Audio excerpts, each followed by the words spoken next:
Really good for me to let my hair down.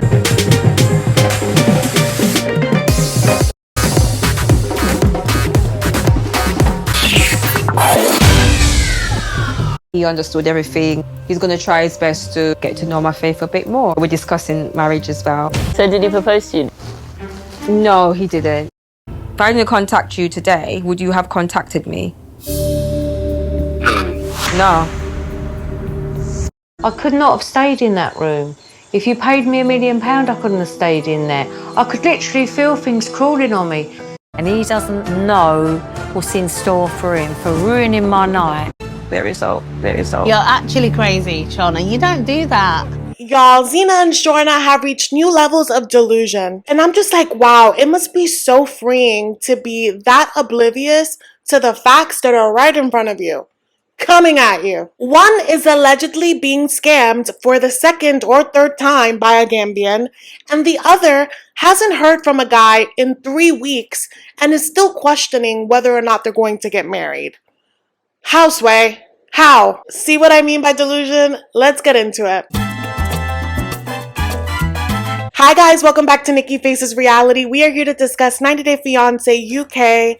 Y'all, this week we're only covering Zena, Ebrima, and Shorna&Adnand. And honestly, these are the stories that keep on giving. So let's just jump straight into it. Before we do, as always, make sure to like, comment, and subscribe.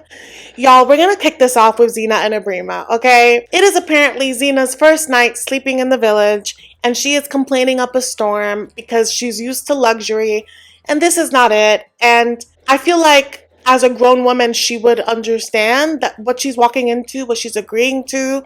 But here she is complaining that he, has a mattress on the floor. This house is still being, built. I don't know what she was expecting. And so she's laying there on the ground. She's complaining about the sounds of the animals outside. She's complaining about the mosquitoes. And if you're not from a climate that is like this, I can understand how daunting, how overwhelming it is.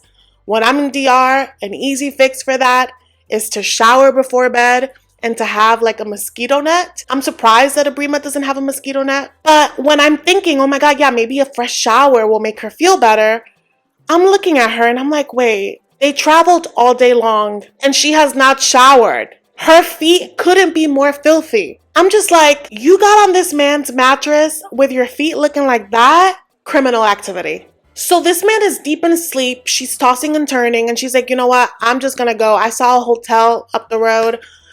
See ya, I'm leaving. And I don't fully know if he heard her because again, he was sleeping, but she grabs her luggage and she walks into the night to this hotel that she claims she saw on their way to the village. I think that is crazy to be by yourself at night in a place that you're not from.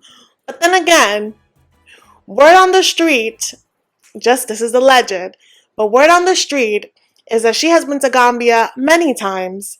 So much so that she had a Gambian husband.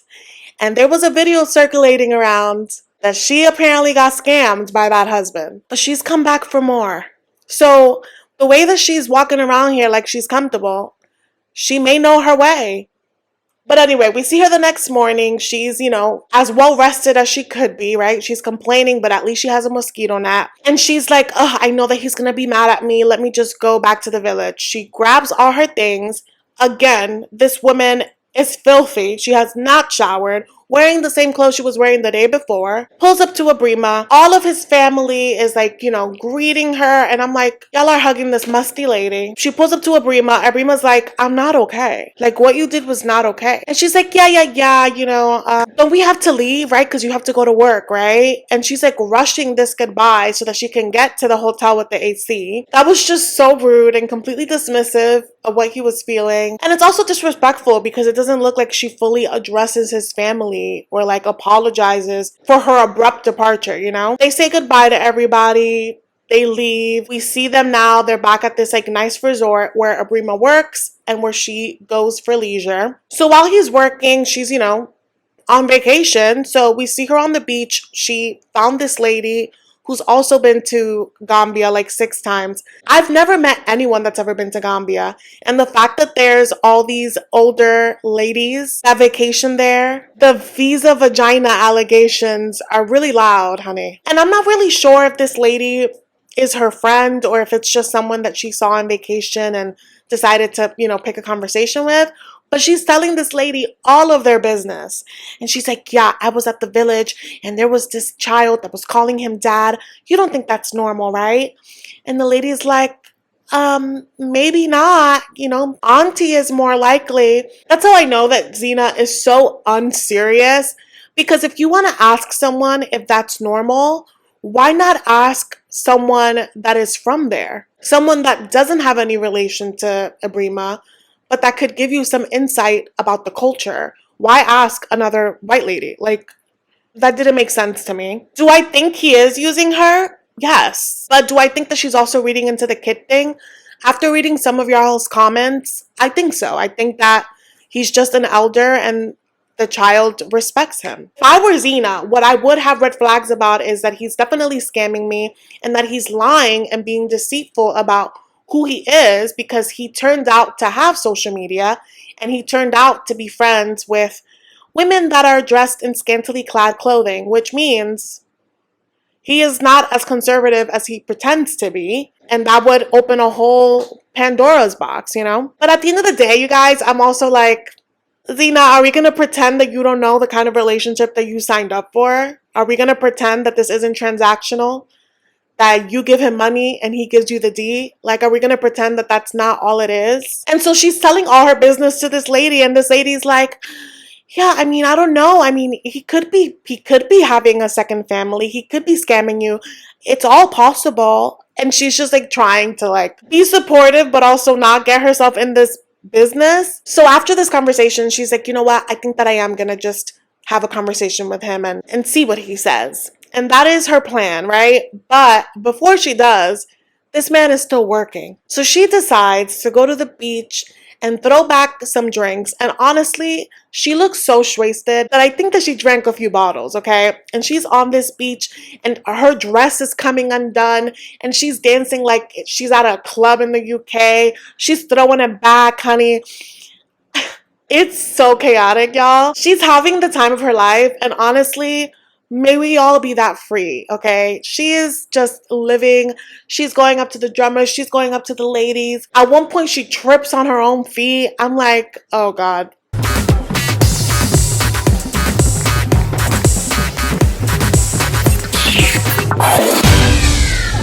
And she says that this is normal, that she trips a lot, but she gets back up and dances again. And in comes Ebrima, just like swooping her away. Like, what are you doing? Your dress is coming undone. You know I don't like when you drink. And in her eyes, he is raining on her parade. Look at your breasts outside, man. You have to try and stop dancing. You joke me. And no drinking as well. Look, I'm 65. If I want to wear a mini dress, if I want to dance, if I want to drink, if I want to get drunk, if I want to fall flat on my fucking back, I should be allowed to do it. And she's like, you know what? He wants to do this to me. I'm a grown adult. I can do what I want. I can wear what I want. I can dance what I want. Since he wants to ruin my day, he has another thing coming. So I guess what? His punishment is for you to show him all the pictures you found? So that's what awaits us the next time we see them. Let's move on to Shorna and Adnand. So she's back home. She's with her daughter, who personally is my favorite person in this entire plot, because her daughter tells her how it is, and she's constantly calling out Shorna's delusion. So Shorna is, talking about the trip, saying that it was amazing, that they did all these things, and her daughter's like, yeah, I want to know what actually happened. Like, how things went when you told him that you're a Mormon. And she's like, oh, he was so accepting and we're just so good and we're just discussing marriage. And the daughter's like, you're discussing marriage? And she's like, yeah, in order for him to come to the UK, we would have to get married. And I'm just like, Shorna, that might have been true before you got to Greece, but you certainly were not discussing marriage the minute you told that man that he couldn't touch you. That went out the window, because it's obviously a process to make it through the fiancé visa. It's not going to happen right away. And you're going to visit him probably a few times before he's able to make it to the UK. You think that this 25-year-old man is going to be with you and not have sex with you? Or be with you and only be with you under those terms? Come on now. I think that the marriage conversation was off the table the minute she threw him that curveball. And so the daughter is nervous, right? She doesn't think that they should rush into marriage because She thinks that this guy is going to be her mom's sugar baby. So she suggests, why doesn't he do a work visa? Why doesn't he do a travel visa? And Shorna's immediately defensive. Like, you don't tell that to people you love. You don't do it that way. She's like 45 going on 25. And I think that her young daughter made some points. I know that work visas are very hard to come by, and depending on the country that you're from, even travel visas can be hard, but I would suggest a travel visa because everyone that does the fiance visa and just goes to this new place cold turkey, people always have such a hard time. It's a hard transition because it's the complete unknown. You haven't visited before. You don't know what life is like. You don't know what a routine would be like. It's really isolating. And so I actually think that coming on a travel visa is the best of both worlds, right? Because you get to come visit, you get to experience it, you get to have that time with your loved one, and then you get to go home and reflect and process and then think of a game plan and think of if it just works for you, rather than doing the fiance visa and feeling stuck. And the way that she doesn't even want to suggest that idea to him is real sketch, and it makes me look at her like, why are you trying to lock in this 25-year-old into a marriage? It feels like she's trying to trap him. It's really weird. So not only was she lying to Adnan, she's lying to herself and she's lying to her daughter because she knows damn well he was far from understanding. And so her daughter is worried because Adnan is closer to her age, so she knows how people in her generation are, and she has her doubts, she has her hesitations, and I think she's just trying to express to her mom, make sure that you are sure before you bring this man and we are stuck with him. The fact that her daughter is being more mature than her is sad. So I think that her daughter also wants him to come on a travel visa so she has enough time to suss him out before he's here for good. And we get confirmation that Shorna has been lying to herself, right? Because we see her and she's busy journaling and she's like, yeah, you know, I've been really stressed out because I've been back from Greece for 3 weeks and he has not contacted me. And she has not contacted him. They have not talked at all. So I'm sorry. How are you in a relationship? Because there's just no way. There is no way you could think that we are together if we have zero communication in 3 weeks. So she's like, I should reach out to see, you know, where we stand. Girl, the silence was loud. Like, that should tell you where you stand. Why add to the further humiliation, you know? But she FaceTimes him. And she's like, it sucks that you haven't called me. And he's like, well, I was waiting for you to call me. This is such an immature answer, right? But she's like, so if I wouldn't have reached out to you, would you have reached out to me? And he laughs in her face and is like, no. And you could see that she's really hurt. And I obviously don't want to see people be hurt, but I also don't want to see people being stupid. And Shorna's being stupid. So after he gives her that very, like, rude comment, she's like, so what are we? And he's like, I don't know. Which is a change from what he told us the last time we saw him. The last time we saw him, he was like, I don't want anything to do with her. She's disrespectful. She's a liar. Like, he made it clear. So I'm like, okay, are you playing mind games with her now too? Like, what's going on? And it just sucks to see her like trying to force it with this guy because she could be out there finding someone that aligns with her beliefs, but instead she's forcing it with this 25-year-old. And so apparently, you guys, they had planned a trip to Albania. And she's like, so, like, what about that trip? And he's like, we haven't talked for like 20 days, so I don't know. And she looks so defeated. And I get why he's being so nasty because he feels deceived and she was deceitful. But like, this is just humiliating on both ends. And it's so interesting because she feels like she's getting mixed signals. And I don't think she is. I think that in person, for sure, he was definitely giving mixed signals in person because he wanted to avoid conflict. So he was playing nice in her face. But then every time they would be apart, he would be like, I'm not with the shits, right? But I don't see anything mixed about a person completely just cutting you off for 3 weeks. And then when you call them, for them to just be so like dismissive. That's not a mixed signal. That's blatant. And so she goes to talk to one of her friends about it. And she's like, yeah, it was just so off. He's so different. He's different because you are different. And who you are present day doesn't align. And that's okay. That's why breakups are a possibility. Set each other free. Find what works. And so her friend is like, yeah, that doesn't sound good. And Shorna flat out says, I think that I can change him. Really don't understand I can change him. Well, I don't know, I can't change him, but I think he will be able to be more committed.